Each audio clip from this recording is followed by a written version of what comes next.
你的筆記是不是存了很久，再沒有打開過？收藏夾有一堆文件沒看，筆記軟件裡有幾百條筆記沒有整理。以前我也是這樣，但在這幾個月，我做了一個自己會整理、自己更新的筆記系統。我已經很久沒有自己手動整理過筆記了，是他幫我整理的。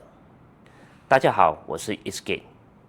在我們開始之前，我要先說一個我自己走過的彎路。一開始我認為是某個工具很神，我把所有的文件丟進去 Obsidian， 打開那個大家都在看的截圖知識圖譜，等着那個漂亮的一個個點連起來的畫面，結果一片空白，什麼都沒有。那一次我才搞懂，真正有用的東西根本不是那一個。待會我會現場 demo 給你看，到底什麼才是關鍵。這個做法最早期是 Andrew Karpathy 提出的，他叫他 LLM Wiki。Karpathy 是 OpenAI 早期的核心人物， AI 圈子裡是很有分量的一個人。他其實就是3層，很簡單。第一層，你的資料、文章、筆記、截圖，你看到你覺得有用的東西，全部丟進去。第二層就是 Wiki， 這一層不是你寫的，是 AI 寫的，它幫你看完、整理、歸納，寫成一篇一篇有結構的筆記。第三層就是你不用自己去翻，你直接問他就可以了。這就像你請了一個永遠不會累的私人助理，你把一堆亂七八糟的資料丟給他，他幫你看完，劃重點，分門別類，歸納好答案。下一次你用的時候，你就不用自己找，你問他一句，他直接告訴你。為什麼以前我們的筆記系統都會失敗呢？ Notion 也好， Obsidian 也好，最後變成一個垃圾場，不是工具不好，是因為整理這件事很麻煩，人會累，會偷懶，會放棄，但是 AI 不會累，這才是重點。好了，概念講完了，接下來我們直接動手。第一步，我們先創建一個資料夾，一個 folder， 我們就把它變成 My Brain。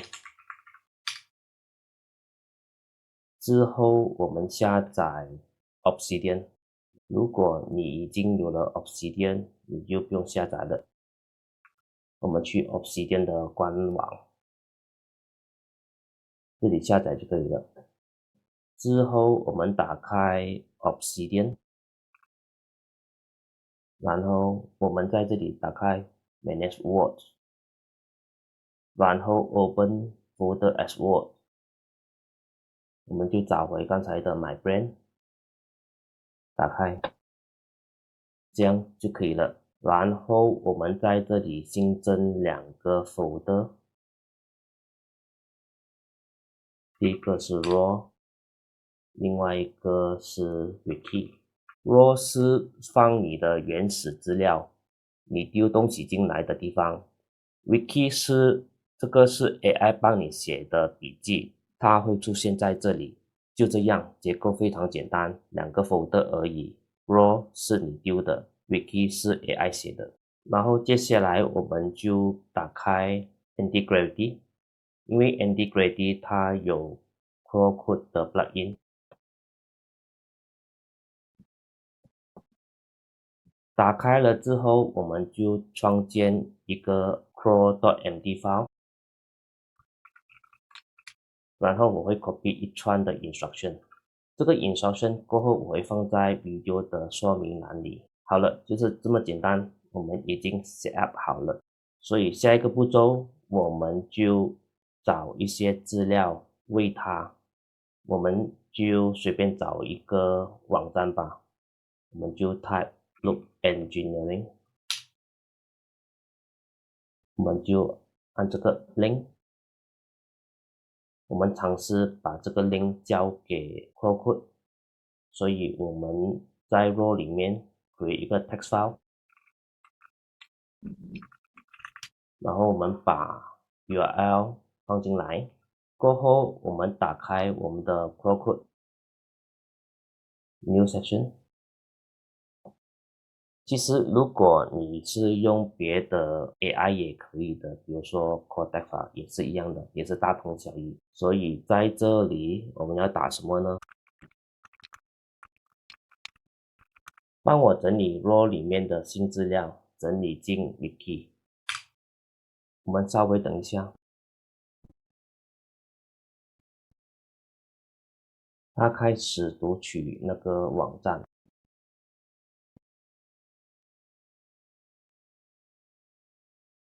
好了，他在 Wiki 裡整理了4個 file， 然後我們打開 Obsidian 來看，這裡已經有4個 file 了。然後這個 button 就是我們時常看到的那個很美麗的截圖。所以現在是有幾個點了，我們按進去看。好的，接下來我們再增加一些資料，我們就嘗試打 Harness Engineering，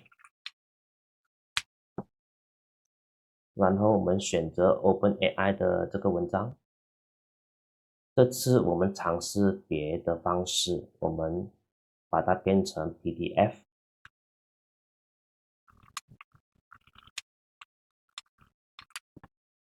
好了，我們有了 PDF 了，然後我們叫它整理。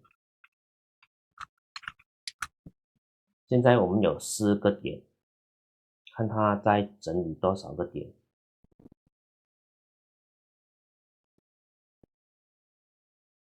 你看它把相關聯的網頁連起來，更新 in-text 還有 log。log 就是他之前做過的任何動作，他就會寫在 log 這裡。他剛剛 process 了這個 PDF file， 他剛剛整理了5個，所以總共是9個。然後我們回去看我們的 Obsidian， 它會更加的美了，更加多點了。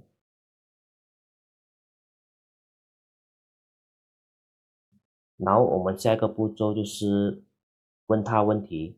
問他問題的時候，他會同時把那個答案整理放回進去我們的 Wiki。意思是說，你同時問他問題的時候，他也把答案整理進去 Wiki 裡面。我存的這些資料裡，關於這些主題，重點是什麼？